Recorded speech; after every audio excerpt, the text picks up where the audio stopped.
አሰላሙ አለይኩም ወራህመቱላሂ ወበረካቱሁ። ውድና የተከበራችሁ የቻናሌ ተከታታዮች ተመልካቾች እንደምን አላችሁ? ከኔ ጋር አልሐምዱሊላህ ኢና ሊላሂ ወኢና ኢለይሂ ራጂዑን። ሀገራችን እንግዲህ መካነ ሰላም ላይ ማለት እኔ አንዳንድ ጊዜ እንትን የሚለኝ ነገር ምን እንደሆነ ታውቃላችሁ? መቼ ነው ሀገራችን ሰላም የምታገኘው?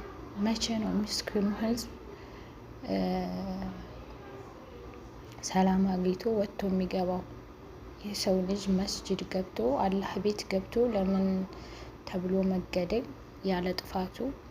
በነገራችን ላይ አሁን ላይ ገዳዩ ለምን እንደሚገድል ሟቹ ለምን እንደሚሞት አይታወቅም። ምክንያቱም ህዝብን ጨርሶ አገር እኮ ያለ ህዝብ አይሆንም። እኛ ኢትዮጵያውያኖች እኮ ለየት የሚያደርገን ከሁሉም ሀገሮች ሙስሊም ክርስቲያን ሳንል በፍቅር መኖራችን ነው። አሁን ግን እንደዚህ ፍቅር ጠፍቶ ወንድሙ እየገደለ አንተ ሙስሊም ስለሆንክ አንተ ክርስቲያን፣ አረ ወዴት እየሄድን ነው? አላህ ለሞቱትም ሸሂድነታቸውን አላህ ይቀበላቸው፣ የጀነት ሙሽራ ያድርጋቸው።